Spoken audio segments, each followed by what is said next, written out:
조선의 창공이 원혼의 피눈물로 물들어 잿빛 같은 암흑을 드리우고 온 생명의 분노가 여러같이 치솟아 암흑의 장막을 불태울 때 원망조차 잊어버린 순결한 여린 홀령들은 신단수의 하늘에서 소리친다. 엄마, 아빠, 홍익인간의 천부인은 어디로 사라졌나요? 1950년 6월 25일 국민 전체의 안위를 책임지고 있었던 이승만은 새벽부터 전쟁 발발의 소식을 듣고 우선 자기 혼자 도망갈 생각부터 했다. 26일 아침 8시 신성모 국방장관이 방송에 나와 국군이 인민군을 물리치고 북진 중에 있다는 담화를 발표한다.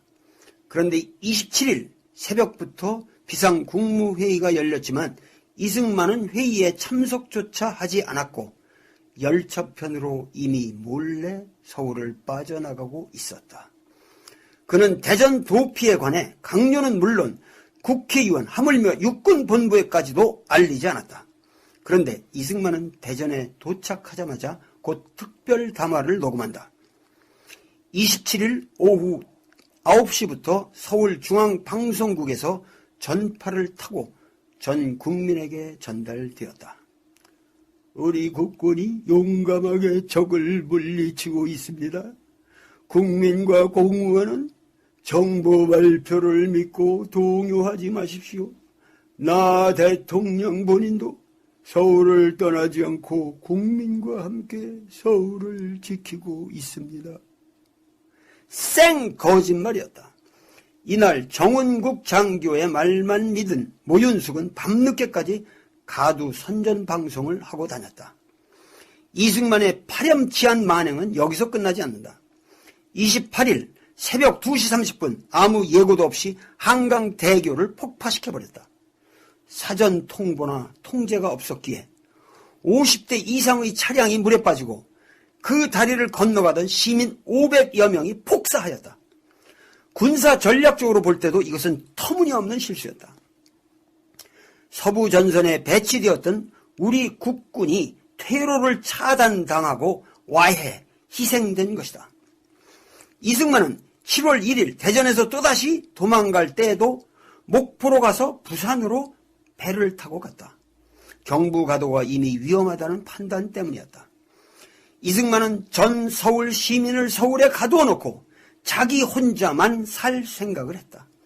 그리고 9.28 서울 수복을 했을 때 서울에 남아 고생한 무시민들을 부역했다고 죽이고 고문하고 연좌제로 묶어놓았다. 우리는 이러한 이승만을 성스러운 통치자로 모시는 기나긴 정치사적 이념의 굴레에서 한치도 벗어나지 못하고 있다. 내가 지금 여기서 말하는 것은 움직일 수 없는 사실이다. 역사의 비극적 상황이란 모든 함수가 최악의 길을 재촉하도록 협동을 한 필연 우연의 사태이기 때문에 그 인과를 단선적으로 분석하는 것은 사태의 해결이나 반성에 크게 도움을 주지 않는다. 그러나 수많은 인과 계열 중에서도 움직일 수 없는 명백한 사실들이 있다. 우선 배에 관하여 정확한 구조적 지식을 가지고 있으며 끝까지 남아서 승객의 안위를 책임지어야 할 선박직 승무원 15명 전원이 먼저 탈출하여 쌩쌩하게 살아있다는 사실이다. 그리고 가장 비극적인 사실은 이준석 선장과 1등 항해사가 탈출하면서도 학생들에게 동요하지 말고 객실 속에서 제자리를 지킬 것을 명령하였고 그것을 계속 강요하였다는 가슴 아픈 일련의 사태에 내재한다. 모든 비극은 이 하나의 움직일 수 없는 명백한 사실로부터 연역되는 것이다. 인간은 이기적 동물이다. 위기 상황에 누구든지 나 먼저 살고 보자는 본능적 움직임은 충분히 이해될 수 있는 것이다. 그런데 이승만과 이준석의 경우 도덕적 양심을 우는치 않더라도 이러한 생존 본능의 논리조차 적용될 수가 없다. 왜냐하면 이승만의 서울 탈출이나 이준석의 세월호 탈출은 전혀 시민 승객의 탈출과 충돌을 일으키는 사태가 아니었기 때문이다. 이승만은 서울을 빠져나오면서도 서울 시민들에게 탈출을 권고할 수 있었고, 이준석은 세월호를 빠져나오면서도 승객들에게 같이 탈출하자는 얘기를 할 수 있었다. 아니, 해야만 했다. 자신의 탈출이 학생들의 탈출로 인하여 저지되는 상황이 전혀 아니었기 때문이다. 일본 토호쿠 지진 때도 미야기 농고의 학생들은 다급한 상황에서도 소, 돼지, 축사의 문을 열어주고 피신했다. 하물며 인간이랴. 이것은 이승만과 이준석의 DNA 심층 구조 속에까지 사람은 존엄과 보호의 대상이 아니라 통제와 관리의 수단일 뿐이라고 하는 비인성적 무책임한 의식이 자리 잡고 있다고 하는 사실을 전제하지 않으면 풀리지 않는다. 이들이 생각하는 코스모스는 다중의 죽음이다. 죽음의 질서인 것이다. 이것은 우발적인 사태가 아니라 우리 민족사의 구조적 사태인 것이다. 임진왜란이 일어났을 때도 선조는 대책 없이 먼저 도망을 쳤다. 사실 왜군은 이순신에게 해로를 차단당해 보급이 끊겼기 때문에 식량이 없었고 지쳐 있었다. 서울은 한강으로 둘러싸인 천혜의 요새다. 그리고 당시 서울에는 화약이 27,000근이나 저장되어 있었다.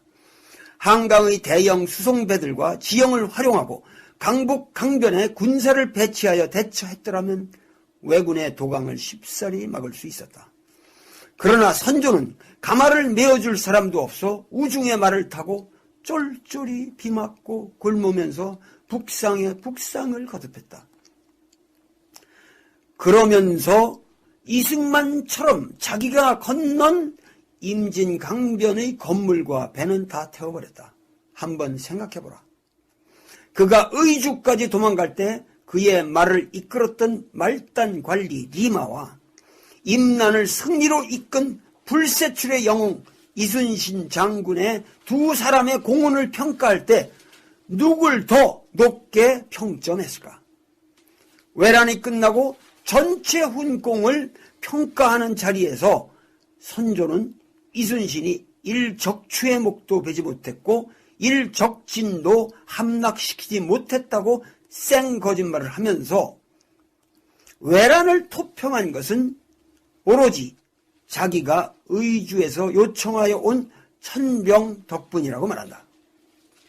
선조의 의식 속에서는 이순신이나 외적과 피 흘리며 싸운 의병들보다 자기 말머리꾼이 더 위대한 것이다. 호성, 선무, 청란, 삼공신, 도감의궤에 의거한 것입니다. 지금 전 국민의 애간장을 끓게 만드는 것은 세월호가 기울기 시작한 최초의 시각으로부터 적게는 20분, 넉넉하게는 2시간 정도 충분히 사태 해결을 위한 구명결단의 여백이 있었다는 엄연한 사실이다. 그러나 그 어느 누구도 이 최초 절명의 황금시간에 아무런 결단을 내리지 않았다. 언론은 부정확한 보도로 사태를 흐리게 했을 뿐 아니라 모든 관련된 국가행정부서의 사람들은 혼선을 빚기만 하는 다양한 대책본부를 꾸리기만 하면서 책임을 회피하고 황금시간을 허송했고 또 거짓말만 남발했으며 그 사건 현장에 당도한 그 어느 누구도 학생들이 애처롭게 죽어간다는 것을 이 끔찍한 사실을 목도하면서도 주체적인 판단을 내리지 못했다. 이순신이 좌수사로서 당시 세태의 관행에 역행하여 임난 직전에 수군과 화포와 전술과 전함을 정렬해 놓았다는 이 사실은 오로지 그의 독자적 판단에 의거한 것이다.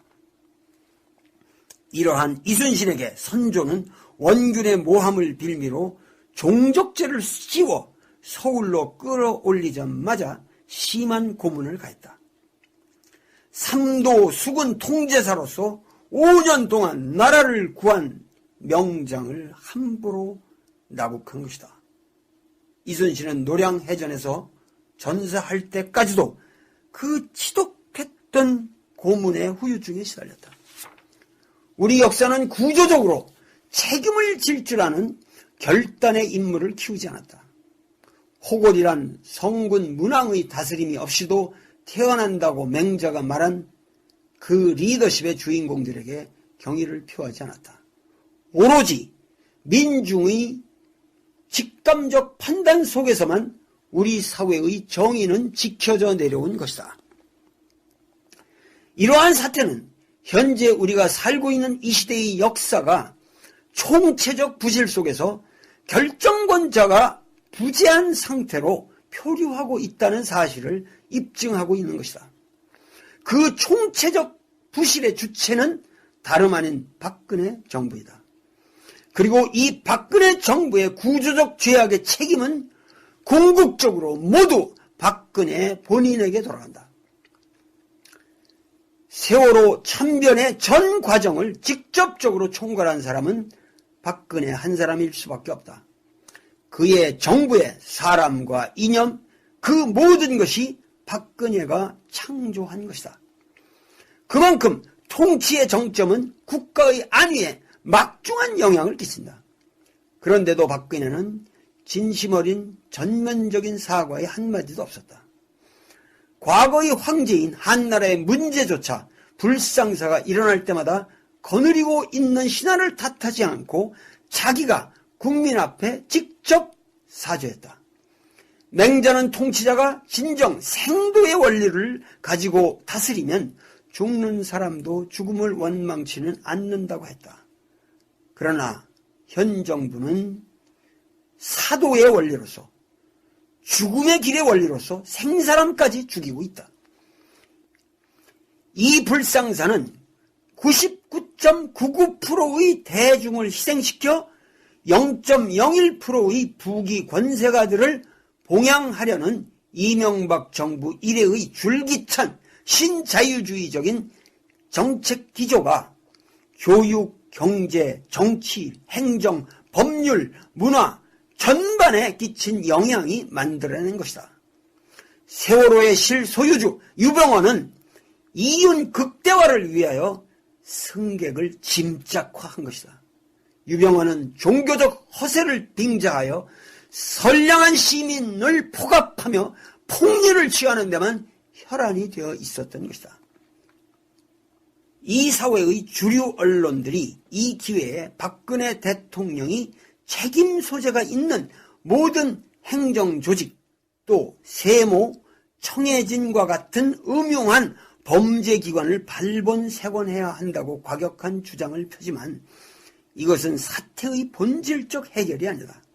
그것은 오히려 박근혜에게 무소불위의 과거 독재자가 휘두를 수 있는 권력을 부여해주는 것이다. 박근혜와 그 주변의 사람들은 이러한 사태를 활용하여 도덕적 제스처의 칼자루를 휘두르기만 하면 목전의 선거에서 승리를 구가할 수 있다는 계산을 즐기고 있을지도 모른다. 광렬적 선교사 김선일 사건 때 박근혜는 국가가 국민의 생명과 안전을 보호하지 못한다면 그건 국가가 아니며 국민 한 사람을 못 지켜낸 그러한 정부에 대하여 근본적인 회의를 갖게 되었다는 논조의 말을 한 적이 있다. 나 돌은 선포한다. 박근혜 그대의 대통령 자격이야말로 근본적인 회의의 대상이다. 그대가 설사 대통령의 직책을 맡고 있다 할지라도 그것은 본질적으로 허명이다. 그대의 대통령이라는 명분은 오로지 선거라는 합법적 절차에 의하여 정당화되는 것인데 그 정당화의 법률적 근거인 선거 자체가 불법 선거였다는 것은 이미 명백한 사실로서 만천하에 공개된 것이다. 이 땅의 종교 지도자들이 이미 그대에게 대통령 사직의 권고를 한 바 있다. 트위터상에 올라오는 어린 학생들의 문구를 보라. 그 속에 이 시대의 진실을 말해주는 항변의 언사들이 많다. 국민들이여, 더 이상 애도만 하지 말라. 의기소침하여 경건한 몸가짐에만 머물지 말라. 국민들이여, 분노하라. 거리로 뛰쳐나와라. 정의로운 발언을 서슴지 말라. 박근혜여, 그대가 진실로 이 시대의 민족 지도자가 되기를 원한다면 대통령직에서 물러나는 것이 정도일 것이다. 그러나 그것이 차마 여의치 못하다고 한다면 정책의 근원적인 기조를 바꾸고 거국적 내각을 새롭게 구성하여 그대의 허명화된 카리스마를 축소하고 개방적 권력 형태를 만들며 주변의 어리석은 유신 잔당들을 척결해야 한다.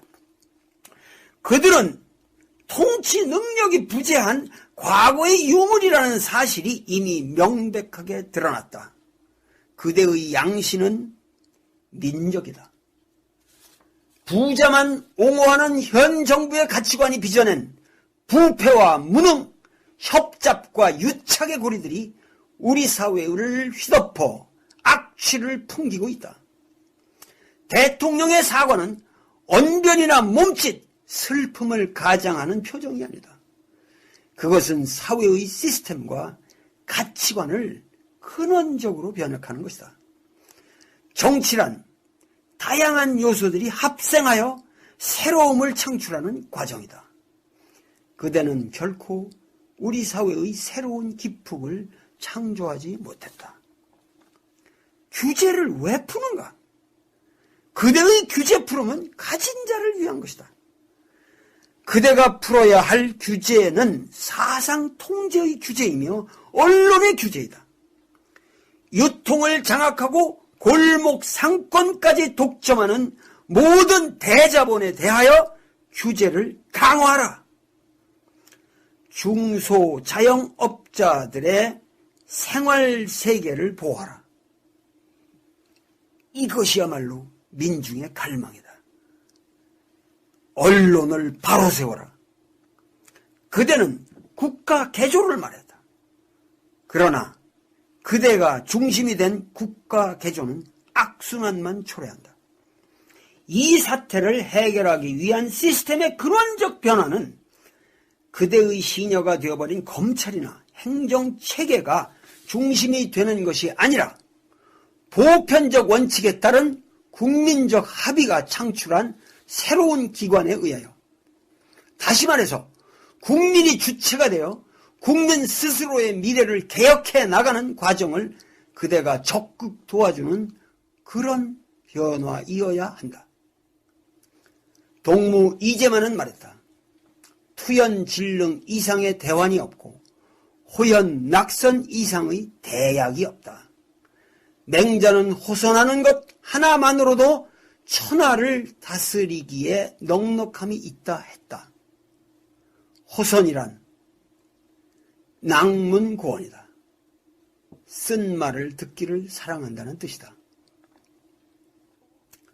마지막 순간까지 서로를 애타게 챙겨주며 질서를 지킨 단원의 학생들, 그들을 보호하며 목숨을 던진 선생님들, 선박직이 아닌 헌신적 승무원들, 그리고 책임을 통감하고 팽목항 소나무에 목을 메어 시신을 찾지 못하는 녀석들과 함께 처승에서도 선생을 할까?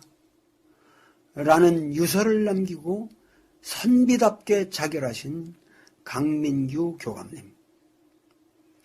우리는 이들의 모습 속에서 우리 민족의 도덕성을 발견할 줄 알아야 한다. 민족 구원의 빗줄기는 있다. 세월호 희생자 302명은